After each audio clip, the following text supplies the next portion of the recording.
Hello again. When I made the last video, I wasn't aware of the trauma that George Galloway and his wife experienced when re-entering the UK. I think it was last weekend at Gatwick Airport, where he was questioned under terrorist legislation, told that he wasn't under arrest, didn't have the right to leave, um, no right to remain silent.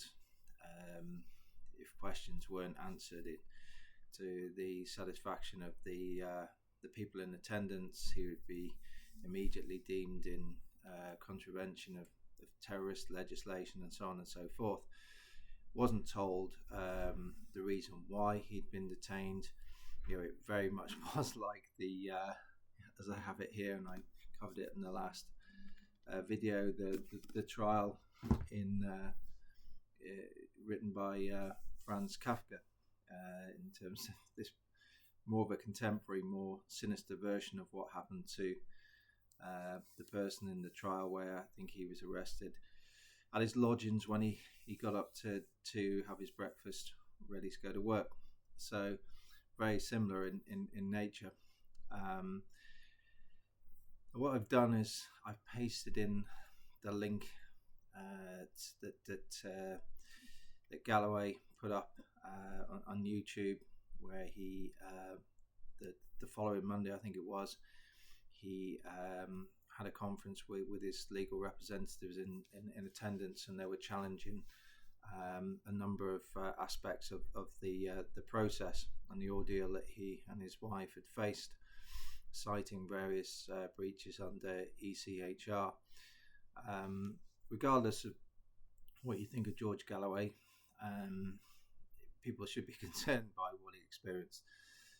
I wouldn't agree with him on everything. He's very bright, intelligent. He's puts his arguments over in a very clear and strong way. On matters of economics, I probably wouldn't agree with him. No reason to be in dispute with him over that. Just natural disagreements. But he has been right on a number of issues over the years, not least the phony justification that was put forward by the Blair government for the Iraq War and so on. And he's been obviously very vocal on what I would agree with him is has been genocide in Gaza, actually still ongoing as we speak, despite Trump's machinations, and also events in Ukraine, which I think some of what he said has some validity. And it got me thinking of something I've covered throughout the series of these videos, and also to a certain extent in the book, Lost to the Races, where I don't think I've never thought that the ECHR is anything like as sinister as actors, or the latest being Kemi Badenoch, because she's been somewhat embarrassed as official leader of the opposition, is being sort of out-muscled handsomely by a party with a handful of MPs trying to remain relevant, so she's gone down that line. It's not really the act itself, in my opinion, that is the problem. It's actually the perversion of it. And if we look at the example that Galloway has identified with his legal representatives, when it suits a government and authorities, they seem to present legislation in a way that it has some sort of implied, but without evidence, superiority to ECHR. And I also noted this in my experience with the FCA, when I started to question the horrendous conflicts of interest between them as a prosecutor and a regulator, and how they had, in my opinion, misled the public, how evidence would be processed in a fair way, given that conflicts of interest. And when they started to say that, started to threaten and get coercive and say that they could use anything they wanted that I said or wrote in whatever way they wished without my Commission and said that I had no recourse to. I had to go through them prior to raising concerns with the court over their conduct and the other side to the case and so on and so forth. They were operating with this assumed superiority to ECHR, which had no, in my opinion, no validity. And it seems to me that Galloway's faced the same in his ordeal when he came through Gatwick Airport. And I've also shown you throughout this series of videos how the concept of prejudice is perverted to create a lack of accountability, and also to almost engineer arbitrary outcomes of justice, which is unfortunately what we face at the moment in this country. We have an arbitrary system of justice, as seen by the way that Jess Staley was treated versus Peter Mandelson. And Peter Mandelson is still allowed to use the title Lord and potentially even sit in the House of Lords, whereas Jess Staley banned and suffered a heavy fine. So you can see these arbitrary outcomes of justice. Now, if we go back to the ECHR, I'm not taking a strong view on immigration here, but there have been various instances where people that have come to the UK and in some cases illegally, and have been able to fight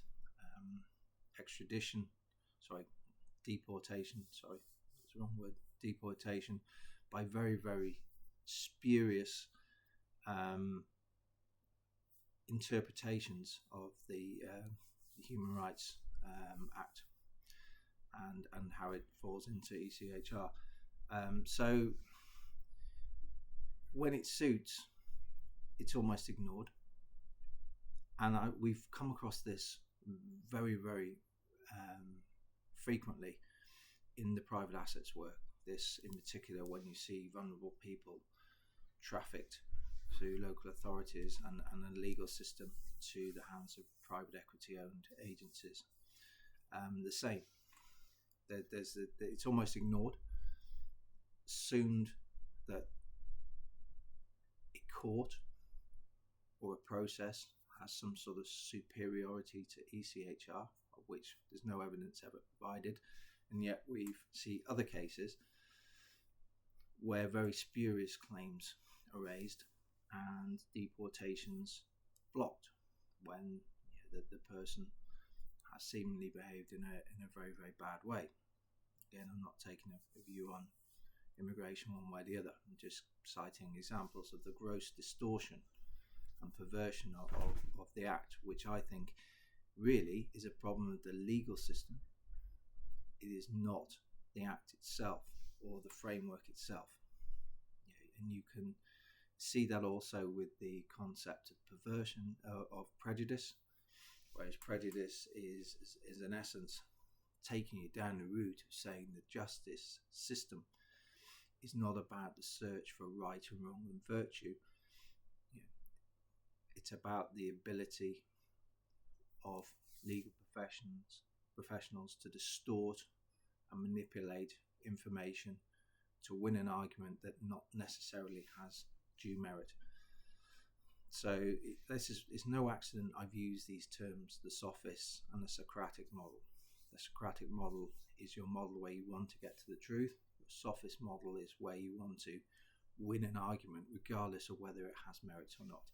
And that's really, if we go down the prejudice route and the perversion of it that I've shown you in these videos by the FCA and Starmer, then you really are saying your legal system isn't about fundamental virtue and right and wrong. It's about it's a language of the sophists, those who have been taught to manipulate, distort the truth, and win an argument regardless of whether it holds, whether it's actually virtuous or not. And that's really fundamentally the issue I've been sort of raising. I think the Galloway case also is very poignant in terms of the perversion of the ECHR. Now, before I go, I'm going to read a small passage from Churchill's History of the English-speaking Peoples. Now, I know Churchill is a controversial figure. He had his he had his hour where he stood up and he didn't win a war, but he kept Britain in a war, and he hung in there until the US were able to join, and the tide was able to turn as well from the east, and he deserves some respect for that. He showed resilience at a very important time, but there are other aspects of his character which are deeply flawed, and I'm aware of that. But nevertheless, in many ways, he was clever. He wrote very well, and I'm going to recite a passage and listen to these words really carefully because they're quite important. The context of it is Richard III, which some of you will know from Shakespeare and other literature and history, and it's in reference to the two young princes, which is quite a tragic story in the Tower. There's theories of who actually was responsible for the likely terrible deed, but Richard III was regarded as a usurper and had sort of defrauded the elder prince out of his rightful inheritance. So that's the context of it, but it's very applicable to today if you listen.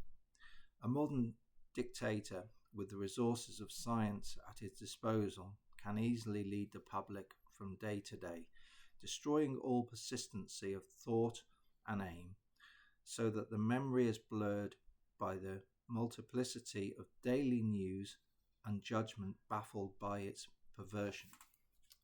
Think about that. What does it really mean? To me, it means this process that we see that I've termed the deification of data and judgments, for instance, narrative. So it'll be judge says, expert said, authority said, this institution said. And it's about producing a narrative, repeating it, and making it very, very difficult to challenge that narrative, because if you do, they'll say it's been debunked, you've been debunked. So you saw it COVID prolifically, and you saw it with the Iraq War and the Blair time. We see certain instances of it with the Ukraine war. We see it with Gaza. It's information that's produced or sanctioned or by a judgment of some sort, and they want us to believe that person, that institution, or whatever it may be, is almost a deity, cannot be questioned. Now, even though over time history will probably look back on this deification process quite poorly and say that it was flawed, corrupted even, but by that time there will be pretty much no chance of any accountability.